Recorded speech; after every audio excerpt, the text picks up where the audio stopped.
எப்பவுமே தேர்தல் அப்படின்னு சொன்னா வேட்பாளர்கள் லிஸ்ட் யார் யார் வரப்போறா அப்படிங்கிறது ரொம்ப முக்கியத்துவம் வாய்ந்ததாக இருக்கும். அது போன்று இந்த நாடாளுமன்ற தேர்தல்லையும் ஸ்டார் வேட்பாளர்கள் யார், நட்சத்திர வேட்பாளர்கள் யார் அப்படிங்கிற ஒரு எதிர்பார்ப்பு இருந்தது. இப்போது அந்த வேட்பாளர்களும் களத்தில் பிரச்சாரம் பண்ணிட்டு இருக்கிறாங்க. அவங்க அப்படி பார்க்கும்போது அந்த வேட்பாளர்கள் அப்படிங்கிறதும் அவர்களுடைய தொகுதியும் முக்கியத்துவம் பெறுகிறது. அதை பற்றி தான் நம்ம விரிவாக பேச இருக்கிறோம். விருந்தினர்களாக பாஜகவின் செய்தி தொடர்பாளர் பேராசிரியர் திரு ஆசீர்வாதம் ஆச்சாரி அவர்களும், அரசியல் விமர்சகர் திரு கலை அவர்களும் இணைந்திருக்கிறார்கள். வணக்கம். மக்களுடைய தேவைகள் என்ன, அவர்களுடைய கோரிக்கைகள் என்ன என்பதை பார்த்து அதை செயல்படுத்துபவராகவும் இருக்க வேண்டும். அதே மாதிரி தேர்தலில் வாக்குறுதிகள் கொடுத்தா அதை செயலில் செய்து காட்டுபவராகவும் இருக்க வேண்டும். கூடவே சொந்த நிதியிலிருந்து செய்பவராக இருந்தால் அந்த நாடாளுமன்ற வேட்பாளரை யார் மறுப்பார்கள்? அந்த வகையில தான் பெரம்பலூர் தொகுதி ஒரு நட்சத்திர தொகுதியாக பார்க்கப்படுகிறது. இந்திய ஜனநாயக கட்சியின் பாரிவேந்தர் அவர்கள் இங்கு பாஜக கூட்டணியில் வேட்பாளராக களமிறக்கப்பட்டுள்ளார். திமுக தரப்பில் அருண் நேரு அவர்கள், அதிமுக தரப்பில் சந்திரமோகன் அவர்கள், நாம் தமிழர் கட்சி சார்பில் தேன்மொழி அவர்கள் வேட்பாளர்களாக களமிறங்கி இருக்கிறார்கள். இதுல திமுக தரப்பில் அருண் நேரு அமைச்சர் நேரு அவர்களுடைய மகன், இங்கே பாரிவேந்தர் அவரை ஏற்கனவே நாடாளுமன்ற உறுப்பினராக இருப்பவர். தொகுதியில நிறைய பணிகள் செய்யப்பட்டிருக்கிறது. கல்வி, மருத்துவம் அப்படிங்கிறது முக்கியத்துவம் கொடுக்கக்கூடிய நாடு தான் முன்னேற்றம் அடையும் அப்படின்னு சொல்லுவாங்க. அந்த வகையில மாநிலத்துல எவ்வளவு தூரம் அது முக்கியத்துவம் கொடுக்கப்படுது அப்படிங்கிற கேள்விக்கு நடுவுல அந்த தொகுதியில, பெரம்பலூர் தொகுதியில கல்விக்கும் மருத்துவத்துக்கும் மிக முக்கியத்துவம் கொடுக்கப்பட்டு பணியாற்றி இருக்கிறார் நாடாளுமன்ற உறுப்பினராக இருந்த பாரிவேந்தர் அவர்கள் அப்படிங்கிறது குறிப்பிடத்தக்கக்கூடிய விஷயமாக இருக்கிறது. இதை பற்றி ஆசீர்வாதம் ஆச்சாரி அவர்களிடமிருந்தே ஆரம்பிக்கிறேன். இந்த தொகுதியை பற்றி உங்களுடைய கருத்து சார். இதுல அமைச்சருடைய மகன் நிறுத்தப்பட்டிருந்தாலும் அங்கு களப்பணிகள் செய்யப்பட்டிருக்கிறது அப்படிங்கிறது நம்ம மிக முக்கியமாக பார்க்க வேண்டிய ஒன்று.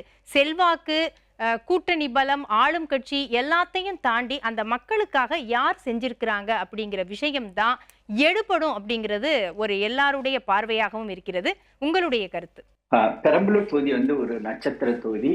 பெரம்பலூர் தொகுதி பெரம்பலூர் தொகுதின்னு நம்ம அது சொன்னா கூட 2009 பிறகு வரை அந்த டீலிமிட்டேஷன் ப்ராசஸ் பண்ணும்போது அந்த தொகுதி முதலில் ஒரு ரிசர்வ்டு தொகுதியாக இருந்தது.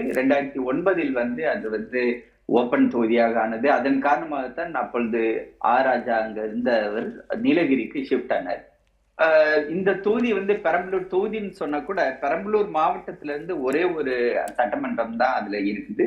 மீதி கரூர்ல இருந்து குளித்தலை தொகுதியும், திருச்சி மாவட்டம் தான் அதிகபட்சமா இருக்கு. திருச்சி மாவட்டத்தை சேர்ந்த லால்குடி, மண்ணச்சநல்லூர், முசிறி, துறையூர் அப்படின்ற அந்த 4 சட்டமன்றங்கள் இந்த தொகுதியில உள்ளது. நான் திருச்சியை சேர்ந்தவன் என்ற காரணத்துக்காக எனக்கு இந்த பெரம்பலூர் தொகுதி அத்துப்படி. இரண்டாவது, நான் ஒரு அரசு அதிகாரியாக இருந்தபோது இந்த பெரம்பலூர் தொகுதியோடு நான் மிகவும் அந்யோன்யமாக என்னுடைய அரசு பணி நிமித்தமாக நான் இந்த தொகுதியோடு இணைந்தவர். இந்த தொகுதியை எடுத்துக்கொண்டு வந்தால் 2019 பாரிவேந்தர் அவர்கள் கல்வி தந்தை என்று எங்களால் அன்போடு அழைக்கப்படுபவர். அவருடைய அந்த பணிகள் ஒவ்வொரு மக்களிடமும் அந்த தொகுதியில போய் சேர்ந்திருக்கிறது. அவருக்குன்னு தனிப்பட்ட ஒரு செல்வாக்கு அந்த தொகுதியில உள்ளது. ஏன்னு அதை நான் சொல்றேன் அப்படின்னா, 2019 அவர் திமுக கூட்டணியில நின்னது போது அவருக்கு 6,83,697 ஓட்டுகள், அதாவது 62% கிடைச்சது. ஆனா அதை நீங்க அதுக்கு முன்னாடி நடந்த தேர்தலோட பாத்தீங்கன்னா 2014 கிட்டத்தட்ட அங்க தனியாக அவர் களம் காணக்கூடிய ஒரு நிலைம்தான். அது பாஜக கூட்டணியோடு இருந்தால் கூட 2,38,887 ஓட்டுகள், அதாவது 23.4%. அது அதாவது கல்வி தந்தை பாரிவேந்தர் அவருக்காக உள்ள அந்த வாக்கு வங்கி. அவர் நாளைக்கு சுயேட்சையா நின்னா கூட அந்த வாக்கு வங்கி அவர் தக்க வைத்துக் கொள்வார். அப்படியாப்பட்ட ஒரு சூழ்நிலையில் இப்பொழுது பாஜகவோடு அவர் இணைந்துள்ளார். பாஜகவுடைய சின்னத்தில் அவர் போட்டி போடுகிறார். மக்கள் அனைவருக்கும் மிகவும் பரிச்சயம் வாய்ந்தவர். எந்த நேரமும் அவரை அணுகலாம். அவர்களுடைய சொந்த பிரச்சனைகளாக இருந்தாலும் சரி, அவர்களுடைய வீட்டில் உள்ள பிரச்சனைகளாக இருந்தாலும் சரி, அவர்களுடைய கல்வி சம்பந்தப்பட்ட வாக்காளர்களுக்கு கல்விக்காக அவர் மாதிரி யாருமே இல்லைன்னு சொல்லுவோம் நாங்க. ஏன்னா அவருடைய கல்வி நிறுவனங்கள், அந்த கல்வி நிறுவனங்கள் மூலமாக அவங்க யாரு போய் வந்து அவங்களுடைய அந்த கல்வி நிறுவனங்கள்ல எங்க பிள்ளைங்களுக்கு சீட்டு கொடுங்கன்னா ஒண்ணுமே பார்க்க மாட்டார். எந்த தொகுதி? பெரம்பலூர் தொகுதி, இந்த சீட்டு, இலவசமான சீட்டு. அதே மாதிரி பாத்தீங்கன்னா அங்க வந்து உயர்கல்வி திட்டத்துக்காக ஒரு 118 கோடி ரூபாய் அவர் சொந்த பணத்துல செஞ்சிருக்காரு. கொரோனா சமயம் எல்லாருமே வந்து பயப்பட்ட ஒரு சூழ்நிலையில பேரிடர் கால உதவியாக ஒரு 2.5 கோடி ரூபாய் அவர் வந்து மக்களுக்கு செஞ்சிருக்காரு. அங்க பள்ளிக்கூடம் கட்டி கொடுத்திருக்காரு. அங்க வந்து ஆன்மீக பணி, அதுல வந்து இந்துக்கள், இஸ்லாமியர்கள், கிறிஸ்தவர்கள் அனைவருக்குமான பள்ளிவாசல் கட்டி கொடுத்திருக்காரு, ஆலயம், தேவாலயம் கட்டி கொடுத்திருக்காரு. மொத்தமா பாத்தீங்கன்னா அவரோட சொந்த பணத்துல இருந்து கிட்டத்தட்ட ஒரு 150 கோடி ரூபாய் அவருடைய அறக்கட்டளை மூலமாவே அவர் வந்து பண்ணி கொடுத்திருக்காரு. அது இதுக்கு முன்னாடி யாருமே, அவர் ராஜா இருந்த தொகுதி, அது அது அவர் வந்து யாருமே அந்த தொகுதியில வந்து அந்த அளவுக்கு வந்து பணம் செலவு பண்ணது கிடையாது. அதே மாதிரி பாத்தீங்கன்னா அவர் வந்து 2019 இருந்து 2024 வரை பாராளுமன்றத்துல அவர் வந்து வெரி ஆக்டிவ் பார்ட்டிசிபேஷன். அவர் வந்து எழுப்பிய கேள்விகள் வந்து 268 கேள்விகள், கிட்டத்தட்ட அவர் வந்து டாப் பிராக்கெட்ஸ்ல பாத்தீங்கன்னா முதல் ஒரு 10 எம்பிகளுடைய லிஸ்ட்ல வந்து பாரிவேந்தர் அவர்கள் இருப்பார்கள். அதே மாதிரி பாத்தீங்கன்னா அவருடைய பங்கு பெற்ற விவாதங்கள் 39 விவாதங்கள்ல பங்கு பெற்றிருக்கார். தனிநபர் மசோதாவே 2. நான் வந்து எம்பிஸை பத்தி அனலைஸ் பண்ணும்போது 5 வருஷம் கடந்து போயிடும். ஆனா ஒரு மசோதா கூட, தனிநபர் மசோதா கூட இன்ட்ரோடியூஸ் பண்ணாம போனவங்க எல்லாம் கூட இருக்காங்க. ஈவன் விவாதத்துல பங்கு பெறாம வெளியில போனவங்க கூட இருக்கிறாங்க. வருகை பதிவேடு 62% சாலிடா அவர் வந்து வச்சிருந்தாரு. இடையில வந்து கொரோனா பீரியட்ல வந்து பாராளுமன்றமே நடக்கல, அது எல்லாருக்குமே தெரியும். முக்கியமான ஒரு விஷயத்துல வந்து நான் இங்க வந்து நான் சொல்ல விரும்புறது வந்து அவரோட சாதனைன்னு சொல்வேன். ராஜா வந்து அங்க இருக்கும்போது பெரம்பலூர் வந்து ரயில்வே மேப்ல கனெக்ட் ஆகாத ஒரு மாவட்டம்.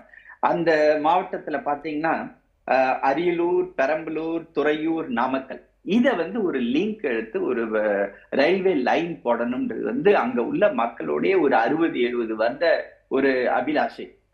ராஜா வந்து அதுக்கு வந்து முயற்சி பண்ணாரு. ஒரு சர்வே வந்து நடந்துச்சு. நான் ராஜாவுடைய தனி அதிகாரியாக இருந்ததுனால மற்றும் நான் வந்து அப்ப அரசியல்ல வர்றதுக்கு முன்னாடி நானும் ஒரு ரயில்வே துறையோட அதிகாரியாக இருந்த காரணத்தால அது வந்து நாங்க பண்ணோம். பட் அது வந்து ஃபெயிலியர் ஆச்சு.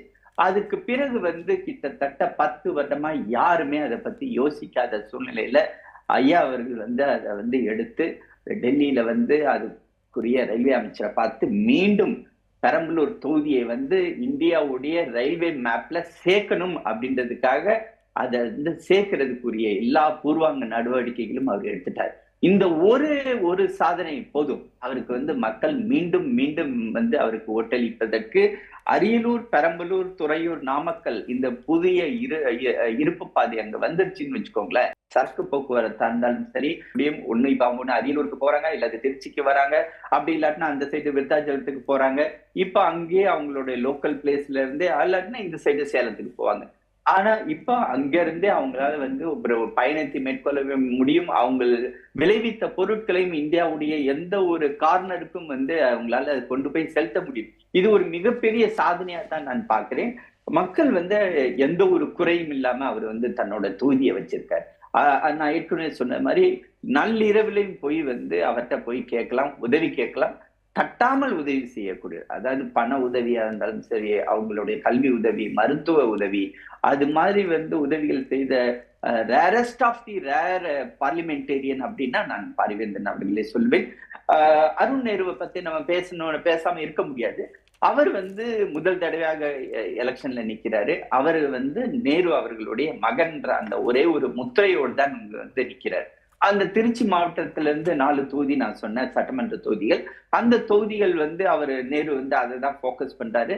பெரம்பலூர் சட்டமன்றத்துல கூட அவருக்கு வாய்ப்பு இல்லை. ஏன்னா அவருக்கும் ராஜாவுக்கும் உள்ள பிரச்சனைகள் இன்னும் ஓடிக்கொண்டு இருக்கின்றன கட்சி ரீதியாக.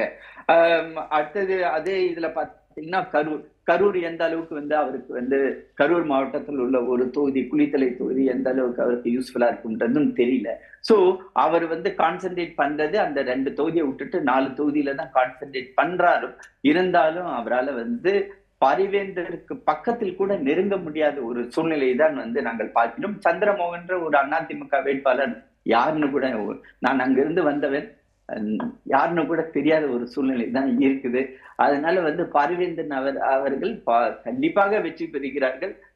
டெல்லியில் அவருக்கு ஒரு பார்லிமெண்டேரியன் மட்டுமல்லாமல் அவர் ஒரு மத்திய அமைச்சராக ஆக வேண்டும் என்பது தொகுதியை சேர்ந்த எங்களுடைய விருப்பமாகவும் இருக்கிறது. கண்டிப்பா நிறைய பணிகள் செஞ்சிருக்கிறாங்க அப்படின்னு குறிப்பிட்டீங்க. இப்ப தேர்தல் வாக்குறுதிகள்லாம் என்னென்ன 2019ல கொடுத்தாரோ அதெல்லாமே அவர் செயல்பாட்டுக்கு செய்தார் அப்படிங்கிறது ஒரு குறிப்பிடத்தக்க விஷயம். அடுத்து சொந்த நிதியில செஞ்சாங்க அப்படிங்கிறதும் ஒரு கவனிக்கப்படக்கூடிய விஷயம். தொகுதிக்குன்னு நிதி ஒதுக்கீடு பண்றதுலயே பல வேலைகள் நிலுவையில் இருக்கும் போது சொந்த பணத்திலேந்து செய்யறது அப்படிங்கிறது ஒரு முக்கியமான விஷயம். திருச்சியில அந்த பக்கத்துல இருக்கக்கூடிய எஸ்ஆர்எம் மருத்துவமனையா இருக்கட்டும், ஒரு சாதாரண ஏழை எளிய மக்கள் உடனே அணுகிற அளவுக்கு உயர்தர சிகிச்சை அப்படிங்கிறது ஒரு கனவாவே இருக்கும். ஏழை மக்களுக்கு உயர்தர சிகிச்சையில கொடுக்கணும், உடனே கிடைக்கணும் அப்படிங்கிறது அந்த கனவை நினைவாக்கியவர். அது அவருடைய செயல்பாடுகள், என்ன வாக்குறுதிகள் நான் கொடுத்தேன், என்னெல்லாம் நான் செய்திருக்கின்றேன் அப்படிங்கிறத ஒரு மலராவே ஒரு புத்தகமாவே வெளியிட்டு இருக்கிறாரு. அதுலேயே நிறைய விஷயங்கள் குறிப்பிட்டிருக்கிறார். 2019 கொடுத்த தமது தேர்தல் வாக்குறுதியை நிறைவேற்றும் வகையில் வருடத்திற்கு 300 மாணவர்கள் வீதம் தொடர்ந்து 4 ஆண்டுகள் 1200 மாணவ மாணவியர்களுக்கு BE, BTech, BSc agriculture, MBA இந்த மாதிரி படிப்புகள், உயர் படிப்புகளில் எஸ்ஆர்எம் பல்கலைக்கழகத்தில் வழங்கியிருக்கிறார் அப்படிங்கிறது ஒரு குறிப்பிடத்தக்க விஷயம். கல்வி அப்படிங்கிறது ரொம்ப முக்கியமான ஒரு விஷயமாக நம்ம பார்க்கப்படுகிறது. கல்வி மறுக்கப்பட்டு எத்தனை மக்கள் கஷ்டப்படுறாங்க அப்படிங்கிறதும் அனைவருக்கும் தெரியும். எத்தனை குழந்தைங்க நல்லா படிக்கக்கூடிய குழந்தைகளாக இருந்தாலும் வசதி வாய்ப்புகள் இல்லை அப்படிங்கிற ஒரே காரணத்துக்காக தன்னுடைய கல்வியை தொடர முடியாத நிலையில் இருக்கிறாங்க. அந்த குழந்தைகளுக்கெல்லாம் தேர்ந்தெடுத்து தன்னுடைய சொந்த செலவிலேயும் கல்வியை கொடுக்கக்கூடிய ஒருவராக இந்த வேட்பாளரை பார்க்க முடிகிறது. அதே சமயம் மருத்துவத்திலும் அவர் பல சலுகைகளையும் வழங்கி மக்களுக்கு தன்னுடைய அர்ப்பணிப்பான அந்த உணர்வை காட்டியிருக்கிறார் அப்படிங்கிறதும் குறிப்பிடத்தக்கது. அவர் வெளியிட்ட அந்த புத்தகத்தில் அனைவரையும் கவர்ந்த ஒரு விஷயமாக பொதுவாக பொதுமக்களிடையே, அந்த தொகுதி மக்களிடையே பேசப்பட்ட விஷயம் அப்படின்னு பார்த்தோன்னா, தமது ஏழ்மை நிலையால் உயர்கல்வி படிக்க வழியில்லாமல் சாலை ஒப்பந்த பணியில் ஈடுபட்டு வந்த கடலூர் மாவட்டம் வேப்பூர் ஒன்றியம் வி சித்தேரி கிராமத்தைச் சேர்ந்த சத்யாதேவி என்ற மாணவிக்கு எஸ்ஆர்எம் கல்லூரியில் வேளாண் உயர்கல்வியும் தங்கும் விடுதி மற்றும் உணவு ஆகியவற்றை 3 ஆண்டுகளுக்கும் முழுவதும் இலவசமாக வழங்கியுள்ளார். இது போன்று நிறைய மாணவிகள் நன்றி தெரிவித்து அவருக்கு கடிதம்லாம் எழுதியிருக்கிற அந்த விஷயங்களையும் நம்ம கவனிக்கக்கூடியதாக தான் இருக்கு. ஆனா எதிர்த்தரப்புல இருக்கக்கூடியவர் திமுக உடைய அருண் நேரு, ஆசீர்வாதம் ஆச்சாரி. அவர் ஒரு இளைஞர், அமைச்சருடைய மகன். பக்கத்தில் தொகுதி தான் அமைச்சர் இருக்கிறது திருச்சி. அப்படி இருக்கும்போது ஆளுங்கட்சி வேற. அப்ப அவருடைய பலம் அப்படிங்கிறத நம்ம குறைத்து மதிப்பிட முடியுமா? இல்ல, குறைத்து மதிப்பிட முடியாது. அப்படி நான் சொன்னேன் இல்லைங்களா, நேரு அந்த இடத்துல தன்னுடைய முழு பலத்தையும் யானை பலத்தை போல அவர் இறங்கி களம் காணுவார். நேரு திருச்சி மாவட்டத்தை பொறுத்தவரை நாங்க எல்லாமே கொஞ்சம் விளையாட்டாவே சொல்லுவோம், நேரு இல்லாட்டினா அங்க ஒரு அணு கூட அசையாது அப்படின்னு சொல்லுவோம். ஏன்னா அவர் அந்த மாவட்டத்தை தன்னுடைய இரும்பு கரம் கொண்டு அவர் தன்னோட இதுல கிரிப்ல வச்சிருக்காரு. ஆனா இந்த இடத்துலதான் அவர் ஒரு தப்ப பண்ணிருக்காருன்னு நான் சொல்லுவேன். அவர் தேர்ந்தெடுத்த தொகுதி பெரம்பலூர் தொகுதி அது தவறான தொகுதி. ஏன்னா நம்மளுடைய அப்போனன்ட் யாருன்றதை அவர் யோசிந்து அது பண்ணியிருந்திருக்கணும். அங்க பாரிவேந்தர் ஐயா மாதிரியான ஒரு வேட்பாளர் அங்க களம் இறங்குறாரு. அவருக்கு தனக்குன்னு ஒரு சொந்த செல்வாக்கு இருக்கிறது. மக்களுடைய அவர் மேல அன்பும் பாசமும் வச்சிருக்காங்க. அந்த தொகுதியை விட்டுட்டு அவர் திருச்சி தொகுதி கூட எடுத்திருந்திருக்கலாம். அந்த அவருடைய ஓன் தொகுதி. அதுல ஒன்னே ஒண்ணு இதுல ஒரு புதுக்கோட்டை மாவட்டத்துல இருந்து ஒரு 2 அசம்பிளி வருது. மீதி எல்லாமே திருச்சியில உள்ளது. அதனால அவரால் ஈஸியா கூட பண்ணிருக்கலாம். பட் அவர் அந்த இடத்துல ஏதோ I think it was error of his judgment தான் நான் சொல்லுவேன். ஆனா அவர் முயற்சி பண்ணுவாரு. ஆனா பாரிவேந்தருக்கு முன்னாடி அந்த முயற்சி தோற்று போறதுக்கு தான் வாய்ப்பா இருக்கும். சரி, கலை அவர்களிடம், பாரிவேந்தர் அவர்கள் 2019ல வெற்றி பெற்ற பிறகு அந்த தொகுதி மக்களுக்கு நேரடியாக சென்று என்ன தேவை அப்படிங்கிறத அவர் பார்த்திருக்கிறார். குறிப்பா பார்க்கணும் அப்படின்னா, அந்த ரயில்வே பெரம்பலூருக்கு விரைவில் அந்த ரயில் அப்படிங்கிறது வர இருக்கிறது. அதே மாதிரி காவிரி குண்டாறு அந்த திட்டங்களுக்கும் அவர் மத்திய அமைச்சர்களை சந்தித்திருக்கிறார். பலமுறை சந்தித்து அதை கோரிக்கை விடுத்திருக்கிறார். நீர்வளத்துறை அமைச்சராக இருக்கட்டும், ரயில்வே துறை அமைச்சராக இருக்கட்டும், தன்னுடைய பணிக்காக ஒரு அர்ப்பணிப்புடன் இருந்திருக்கிறார். அப்படி பார்க்கும்போது இந்த பெரம்பலூர் தொகுதியில வெற்றி வாய்ப்பு அப்படிங்கிறது எப்படி இருக்கிறது? களத்தில் இருக்கக்கூடிய வேட்பாளர்கள் அப்படின்னு பார்க்கும்போது பாரிவேந்தர் அவர்களுடன் அருண் நேரு, சந்திரமோகன் இருக்கிறார். நண்பர் ஆசீர்வாதம் ரொம்ப விரிவாக சொன்னாங்க. நீங்களும் அவர் நேரடியாக ப்ராக்டிக்கலாக பார்த்த விஷயங்கள்லேருந்து பலவற்றை சொன்னார். நீங்களும் அந்த மலரில் இருக்கக்கூடிய பல விஷயங்களை எடுத்து சொன்னீங்க. அதாவது பாரிவேந்தர் அவர்களுடைய ஒரு ஆளுமை எப்படி அந்த தொகுதியில் பெரிய அளவுக்கு இருக்குது, தமிழ்நாடு முழுக்க செஞ்சுருக்கிறாரு. அங்கே ஒரு சிறப்பான கவனத்தை அவர் செலுத்தியிருக்கிறார் என்பதை நீங்கள் சொன்னீங்க. அதையெல்லாம் கூட நான் இப்போ பார்க்கல. ஒரே ஒரு விஷயத்தை மட்டும் சொல்கிறேன். 2019 அவர் திமுக கூட்டணியில் தான் நின்னார். 62.45% வாங்கினார். அது ஒரு யாருமே அந்த அளவுக்கான வாக்குகளை எந்த தொகுதியிலையும் வாங்கினதா எனக்கு தெரியல. 62.45 எல்லா 39 தொகுதிகள்லையும் இந்த தொகுதியில் அவர் லீடிங் வாக்குகள் வாங்கியிருக்காரு. 14 பார்த்தீங்கன்னா அதுக்கு முந்தைய தேர்தலில் அதிமுக அந்த தொகுதியில் 45.4% வாங்கியிருக்காங்க. திமுக வெறும் 24.49% வாங்கியிருக்காங்க. பாஜக நம்ம ஆசீர்வாதம் சொன்ன மாதிரி 23.4% வாங்கியிருக்காங்க. ஸோ எங்கே திமுக இருந்துச்சு? 24% இருந்துச்சு. அதை தூக்கி கொண்டு வந்து 62% வச்சார். சதவீதத்தை உயர்த்தி இருக்கிறார். 2,000 இருந்த திமுக முதலிடத்துக்கு கொண்டு வந்திருக்காரு. முதலிடத்தில் ரொம்ப உச்சாணியில் இருந்த அதிமுக பின்னுக்கு தள்ளியிருக்கிறார். அது ஒரு பெரிய சாதனை இல்லையா? அப்போ அவருடைய தனிச்சையான ஒரு ஆளுமை இருந்ததுனால தான் இந்த சாதனையை அவரால் புரிந்திருக்க முடியும். நிச்சயமாக சொல்லுவேன் நான். இந்த 62%த்தில் திமுக 24% போச்சு, 25% போனால் கூட மீதி எல்லாம் இவருடைய செல்வாக்கு. ஸோ அது இப்பயும் தொடரும். பாஜகவுக்கு ஏற்கனவே 23% வாக்குகள் இருக்கிற கட்டத்தில் இவர் வெற்றி வாய்ப்பு இருக்குதுன்னு நான் நினைக்கிறேன். அந்த கணக்கில் பார்க்கும்போது அது நான் வெறும் அரித்மெட்டிக் வச்சு சொல்கிறேன். பெர்செப்ஷன் வேறு விஷயம், பெர்செப்ஷன் என்னவாக இருக்குங்கிறது வேறு விஷயம். ஆனால் இவரால் பெர்செப்ஷன் அதிமுகவுக்கு ஆதரவாக இருக்கலாம் எல்லா தொகுதிகளும். ஆனால் இந்த தொகுதியை பொறுத்தவரை இவருடைய தனிப்பட்ட செல்வாக்கு பாஜக ஏற்கனவே வாங்கின வாக்குகளோட சேரும்போது இவருக்கு வெற்றி வாய்ப்பு அங்கே நிச்சயமாக இருக்குன்னு தான் நான் நினைக்கிறேன். அருண் நேரு அவர்களுடைய அவர் திமுக அங்கே பலமான கட்சி இல்லை. சட்டமன்ற தேர்தல்கள்லேயும் அவங்க பெரிய அளவுக்கு அங்கே சோபிக்கலை. அதனால் அந்த தொகுதி ஆசீர்வாதம் அவர்கள் சொன்ன மாதிரி அவர் தவறாகத்தான் அவங்க தலையில் கட்டப்பட்டிருக்கு. பாரிவேந்தரை வீழ்த்துவதற்கு ஒரு நேருவிடம் பொறுப்பு கொடுக்கப்பட்டிருக்குது. அமைச்சர் நேரடியாக களமிறங்க வேண்டும், இல்லாட்டி அவர் செல்வாக்க பின்னுக்கு தள்ள முடியாது என்ற ரீதியில் நான் நினைக்கிறேன் திமுகவில் பலமான வேட்பாளரை நிறுத்தி தான் பாரிவேந்தர் அவர்களை எதிர்கொள்ள முடியும் என்று அவங்க கணக்கு போட்டிருக்காங்கன்னு நினைக்கிறேன். ஆனாலும் அவங்களுடைய செல்வாக்கு இருக்கிற பார்த்தா அவங்களால் அந்த ரேஞ்சுக்கு வர முடியுமான்னு எனக்கு தெரியல. அங்கே பாரிவேந்தர் அவர்களுக்கு வாய்ப்பு மிக அதிகமாக இருக்கிறதாக நான் ஒத்துக்கிறேன். சரி, நம்ம பொறுத்திருந்து பார்க்கலாம். அந்த மக்களுக்கு செய்யக்கூடிய விஷயங்கள், அந்த தொகுதி மக்கள் என்ன எதிர்பார்க்குறாங்களோ அவங்களுடைய கோரிக்கைகளை நிறைவேற்றக்கூடியவர்களை தான் அவங்க கண்டிப்பாக தேர்ந்தெடுப்பாங்க. ஏற்கனவே 2019 தேர்ந்தெடுக்கப்பட்ட தங்களுடைய நாடாளுமன்ற உறுப்பினர் பாரிவேந்தர் அவர்கள் நிறைய களப்பணிகளை செஞ்சிருக்கிறாங்க அப்படிங்கிறது அந்த தொகுதி மக்களிடையே பரவலாக அந்த பேச்சு இருக்கு. அவர்களும் மீண்டும் பாரிவேந்தர் அவர்கள் வந்தா நன்றாக இருக்கும் அப்படிங்கிறத எதிர்பார்க்குறாங்க. அதே சமயம் திமுக தரப்பில் இருந்து நம்ம பார்க்கும்போது என்னதான் ஆளுங்கட்சியாக இருந்தாலும் யார் செய்கிறார்கள் அப்படிங்கிறத மக்கள் சிந்தித்து பார்ப்பார்கள். கண்டிப்பாக இது ஒரு ஆளுங்கட்சியாக இருக்கிறது அப்படிங்கிறத தாண்டி மக்களுக்கு நமக்கு யார் ஜெயிச்சு வந்தா யாரு நமக்கு நல்லது செய்வா அப்படிங்கிறதுல தெளிவாக இருப்பவர்கள் தமிழ்நாட்டு மக்கள். அந்த வகையில இந்த பெரம்பலூர் தொகுதியை பொறுத்த வரைக்கும் பெரம்பலூர் தொகுதியில் வெற்றி வாய்ப்பு இந்திய ஜனநாயக கட்சி நிறுவனர் பாரிவேந்தர் அவர்களுக்கு, பாஜக கூட்டணியில் உள்ள பாரிவேந்தர் அவர்களுக்கு இருக்கிறது என்பதை நம்முடைய விருந்தினர்களும் சொல்லியிருக்கிறார்கள். அதே சமயம் பொதுமக்களிடையும் அந்த கருத்து தான் இருக்கு அப்படிங்கிறதை மறுப்பதற்கில்லை. நட்சத்திர வேட்பாளர்கள் அவர்களுடைய தொகுதிகள் பற்றி பேசினோம். முடிவு என்ன என்பது பற்றி ஜூன் 4ஆம் தேதி கண்டிப்பாக தெரியும்.